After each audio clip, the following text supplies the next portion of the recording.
Hello everyone, academic mathematics पे आप सभी लोगों का स्वागत है। जो हम लोग आईसीएसई बोर्ड क्लास 10th का चैप्टर 1 पढ़ रहे हैं, एक्सरसाइज 1, उसका हम लोग सॉल्व कर रहे हैं। उसमें अभी तक हम लोगों ने क्वेश्चन नंबर 3 तक सॉल्व कर लिया है। इसके अभी तक 2 वीडियोज़ आ चुके हैं इस चैप्टर के, जिसमें पहले वीडियो में हम लोगों ने इस चैप्टर के बेसिक्स को समझा था। सेकंड जो इसका क्लास था या फिर सेकंड जो वीडियो था, उसमें हम लोगों ने क्वेश्चन नंबर 1 से लेकर क्वेश्चन नंबर 3 तक सॉल्व कर लिया है। ठीक है, तो जिन लोगों को प्रीवियस वीडियोस देखने हैं वो लोग बगल में आई बटन पे क्लिक करके देख सकते हैं, या फिर डिस्क्रिप्शन बॉक्स में जाके हम लिंक प्रोवाइड कर देंगे, वहाँ से जाके आप लोग उन वीडियोस को देख सकते हैं। ठीक है, अभी हम लोग आज स्टार्ट करेंगे क्वेश्चन नंबर 4 से आगे सॉल्व करना। उससे पहले एक चीज़ और यार, कि जितने लोग चैनल पे विजिट करते हैं उनमें से लगभग 80% लोग चैनल को सब्सक्राइब नहीं करते हैं। तो यार चैनल को सब्सक्राइब कर लो, बेल आइकन को भी प्रेस कर लो, जिससे कि वीडियोस के रेगुलर नोटिफिकेशन आप लोगों को मिलती रहे। फिलहाल चलते हैं हम लोग अब क्वेश्चन नंबर 4 देखते हैं। क्वेश्चन नंबर 4 कह रहा है, a shopkeeper boys an article from a wholesaler for ₹20,000। मतलब एक शॉपकीपर है, होलसेलर से कोई आर्टिकल 20,000 में परचेज करता है या बाय करता है, and sells it to a consumer at 10% profit. और वो जो शॉपकीपर है वो कंज्यूमर को वही प्रोडक्ट या फिर वही आर्टिकल 10% के प्रॉफिट पे बेचता है। क्लियर। आगे कह रहा है, if the rate of GST 12%, अगर यहाँ पे जो जीएसटी है उसका जो रेट अप्लाई हो रहा है वो 12% अप्लाई हो रहा है, तो फाइंड क्या करना है, find the tax liability of the shopkeeper. अच्छा, टैक्स लायबिलिटी हमने पहले क्लास में डिस्कस किया। होता क्या है कि यहाँ पे जो हमारा मिडिल मैन होता है, ठीक है, मीन्स यहाँ पे जैसे हम बात करें होलसेलर है, शॉपकीपर है और कंज्यूमर है। ठीक है, तो जो ये मिडिल मैन है भाई, देखो यहाँ पे क्या होगा कि इसने इसको बेचा, तो मीन्स कि जो होलसेलर है उसने शॉपकीपर को बेचा, तो वहाँ से टैक्स लिया 12% का, जो इसमें दिया हुआ है क्वेश्चन में। ठीक है, देन उसके बाद यहाँ पे जो पर्सन है, दैट मीन्स कि जो कंज्यूमर है, जब शॉपकीपर इसको बेचेगा तो ये भी 12% का लेगा। ठीक है, तो दोनों यहाँ से एक इनपुट जीएसटी मिलेगा और यहाँ से आउटपुट जीएसटी मिलेगा। ठीक है, अच्छे से हम लोगों ने डिस्कस किया पहली क्लास में। तो इनपुट जीएसटी और जो आउटपुट जीएसटी, इसका जो डिफरेंस होगा वही टैक्स लायबिलिटी होती है शॉपकीपर की। क्लियर।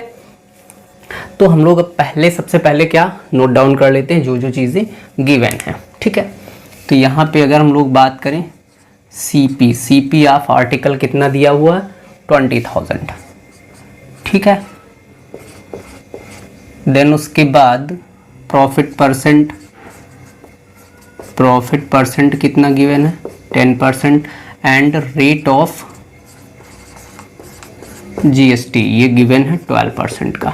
ठीक है, तो सबसे पहले हम लोगों का काम क्या होता है ऐसे क्वेश्चंस में कि सेलिंग प्राइस फाइंड करो। ठीक है, तो यहाँ से हम लोग क्या करेंगे, एसपी फाइंड करेंगे। डायरेक्टली क्वेश्चन कर रहे हैं, आप लोग स्टेटमेंट के साथ में करिएगा। क्लियर। अब देखो एसपी कैसे फाइंड करते हैं भाई, हमारा जो सीपी है दैट मीन्स कॉस्ट प्राइस है, उस पे 10% जो हमारा प्रॉफिट है उसको फाइंड करके ऐड कर लेते हैं, देन वही हमारा क्या होता है, एसपी होता है। ठीक है, तो यहाँ पे क्या हो जाएगा, सीपी इंटू प्रॉफिट परसेंट। ठीक है, अब सीपी गिवन है 20,000 इंटू जो हमारा प्रॉफिट है वो कितना है, 10% का है। ठीक है, 0 से 0 2 टाइम्स से कैंसिल कर लेंगे, बचेगा कितना यहाँ पे 2000, सॉरी यहाँ पे अभी तो हम लोग प्रॉफिट फाइंड करेंगे। ठीक है, ये हमारा प्रॉफिट होता है। ठीक है, तो प्रॉफिट कितना इसको लेना है, 2000 का। क्लियर। इतना वो जो हमारा होलसेलर है, सॉरी शॉपकीपर जो हो कंज्यूमर से 10% का प्रॉफिट ले रहा है। क्लियर। अब आगे आओ, तो अब यहाँ से हम लोग एसपी फाइंड करेंगे। ठीक है, एसपी क्या होता है, सीपी प्लस प्रॉफिट। क्लियर, ये हो जाएगा 20,000 प्लस 2,000, टोटल मिला के कितना हो गया 22,000। ये हमारा आ गया क्या, एसपी मतलब सेलिंग प्राइस, जितने में जो शॉपकीपर है कंज्यूमर को बेच रहा। ठीक है, अब एक चीज़ देखो कि हम लोग क्या करेंगे, पहले इनपुट जीएसटी फाइंड करेंगे। ठीक है। तो इनपुट जीएसटी। अच्छा, एक चीज़ याद है कि नहीं याद है, ये हमारा यहाँ पे होलसेलर है, ये शॉपकीपर है, ये कंज्यूमर है, ठीक है। ये प्रोडक्ट कितने में इसको दे रहा है, 20,000 में, क्लियर। और यहाँ पे 12% का ये जीएसटी अप्लाई कर रहा है, क्लियर। अगर हम इसकी बात करें, मीन्स कि शॉपकीपर की, जब वो कंज्यूमर को बेच रहा, तो यहाँ पे जो प्रोडक्ट हो जा रहा है वो कितने का हो जा रहा है, 22,000 का, क्लियर। और यहाँ भी हमारा 12% का जीएसटी अप्लाई होगा, ठीक है। ये चीज़ अगर हम लोगों के माइंड में ऐसा डायग्राम बन जाएगा तो क्वेश्चन इजी रहता है। देखो अब यहाँ पे जैसे हम जीएसटी फाइंड करेंगे तो 20,000 पे फाइंड करेंगे, बट यहाँ पे जीएसटी जब फाइंड होगा तो 22,000 पे फाइंड होगा। क्यों? क्योंकि वो जो प्रॉफिट है वो भी तो ऐड कर रहा है, ठीक है। आगे चलते हैं। इनपुट जीएसटी हम लोग फाइंड करेंगे, दैट मीन्स होलसेलर और शॉपकीपर के बीच में जो भी ट्रांजैक्शन हो रहा, ठीक है। तो कितने का ट्रांजैक्शन हो रहा, 20,000 का, ठीक है। 20,000 का कितना निकालना है, 12%, क्लियर। अब जब इसको हम 2 टाइम्स कैंसिल कर देंगे जीरो यहाँ पे, तो ये कितना हो जाएगा, 2400। ये जीएसटी हो जाएगा कौन सा, इनपुट जीएसटी, क्लियर। अब हम लोग आते हैं आउटपुट जीएसटी पे।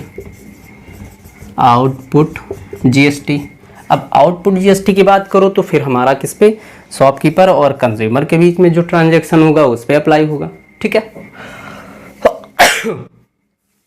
तो यहाँ पे जो ट्रांजैक्शन हो रहा है वो कितने का हो रहा है, 22,000 का हो रहा। इस पे भी हमारा क्या, 12% का जीएसटी अप्लाई हो रहा, क्लियर। तो जीरो से यहाँ भी हम क्या करेंगे, 2 जीरो कैंसिल कर देंगे, 12 जीरो ज़ा जीरो, क्लियर। 12 2 ज़ा 24, 24 का 4 हो जाएगा, कैरी 2, और 12 2 ज़ा 24 to 26, इतना ये आउटपुट जीएसटी हो गया, ठीक है। अब इनपुट जीएसटी और आउटपुट जीएसटी हमको मिल गया है। अब यहाँ से हम लोग टैक्स लायबिलिटी फाइंड करेंगे। टैक्स लायबिलिटी किसके लिए, शॉपकीपर के लिए, ठीक है। तो यहाँ पे कितना हो जाएगा, मैंने क्या बताया था कि output GST, output minus input GST, ये हमारे टैक्स लायबिलिटी का फॉर्मूला होता है, ठीक है। आउटपुट जीएसटी कितना, 2640 माइनस 2400, क्लियर। यहाँ से कितना बच जाएगा, 240 रुपीज़। ये क्या होगा, टैक्स लायबिलिटी होगा किसका, शॉपकीपर का। अच्छा, टैक्स लायबिलिटी देने की ज़रूरत क्यों पड़ती है, इस चीज़ को भी समझ लेते हैं कि भाई जैसे मैंने अब यहाँ पे आ जाओ, होलसेलर है, इसने शॉपकीपर को प्रोडक्ट सेल किया, ठीक है। अच्छा, एक चीज़ ये याद है ना कि जो टैक्स होता है वो अल्टीमेटली पूरा कंज्यूमर को पे करना होता है। ये तो पता ही है कि जो भी टैक्स लायबिलिटी, जो भी टैक्स किसी प्रोडक्ट पे दिया जाता है वो ना तो होलसेलर देगा अपने पास से, ना शॉपकीपर देगा, ना मैन्युफैक्चरर देगा, कोई नहीं देगा। सिर्फ अल्टीमेटली जो कंज्यूम कर रहा है उसको, उसी को देना होता है। दैट मीन्स कि जो टोटल टैक्स देने की जिम्मेदारी वो किसकी है, कंज्यूमर की है, ठीक है। अब यहाँ पे देखो, जैसे मैंने बात किया कि भाई जो होलसेलर है जब इसको प्रोडक्ट बेचेगा तो इससे कितना टैक्स का पैसा ले रहा है, ये 2400 ले रहा, ठीक है। और 2400 कौन दे रहा है, शॉपकीपर दे रहा है ना। अब जब शॉपकीपर 2400 दे रहा है यहाँ पे टैक्स किसको, होलसेलर को, ठीक है। इसने अभी पे कर दिया, एक्स्ट्रा पे किया है, ठीक है। अब जब इसके बीच में ट्रांजैक्शन हुआ, किसके, शॉपकीपर और कंज्यूमर के बीच में, तो यहाँ पे जो कंज्यूमर है वो 2640 टैक्स दे रहा है इस क्वेश्चन के अकॉर्डिंग, ठीक है। तो देखो अब जो 2400 शॉपकीपर ने दिया है उसको क्या करना है, अपना जो 2400 था, मतलब 2400 रुपीज़ जो इसने टैक्स के लिए पे किए हैं वो कंज्यूमर से अपने पास रख लेगा, ठीक है। उतना वो कंज्यूमर से अपने पास रख लेगा, उसको तो टैक्स पे नहीं करना, क्योंकि टैक्स तो अल्टीमेटली वही पे करेगा जो कंज्यूम करेगा उसको, ठीक है। तो अगर इसने यहाँ पे 2400 अपने पास रख लिया निकाल के, जो 2640 ले रहा है, तो उसमें से बच कितना रहा, 240 मतलब 240 रुपीज़ एक्स्ट्रा बच रहे। और जो ये 240 रुपीज़ एक्स्ट्रा है ये इसको रखना नहीं है कि ये भी अपने पास रख लेगा, भाई इसने तो 2400 मतलब कि 2400 ही टैक्स के लिए पे किया है, तो जो 2400 टैक्स के लिए वो पे कर रहा है कौन, शॉपकीपर, तो कंज्यूमर से जब टैक्स लेगा तो वो उतना पैसा अपना रख लेगा, बाकी जो बचेगा उसको पे करना होगा, वो बाकी का पैसा अपने पास नहीं रख सकता, जो यहाँ पे क्या 240 रुपीज़ था, ठीक है, वो उसको पे करना होगा गवर्नमेंट को। क्लियर। जैसे देखो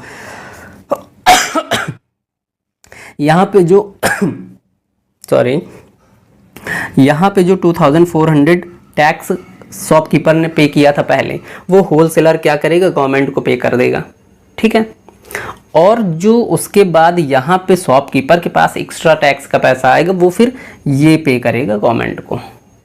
क्लियर। बस यही फंडा है टैक्स लायबिलिटी का। तो इस तरीके से हम लोगों का इस क्वेश्चन में टैक्स लायबिलिटी ऑफ शॉपकीपर कितना आ गया, 240 रुपीज़। क्वेश्चन नंबर 4 कंप्लीट हो गया।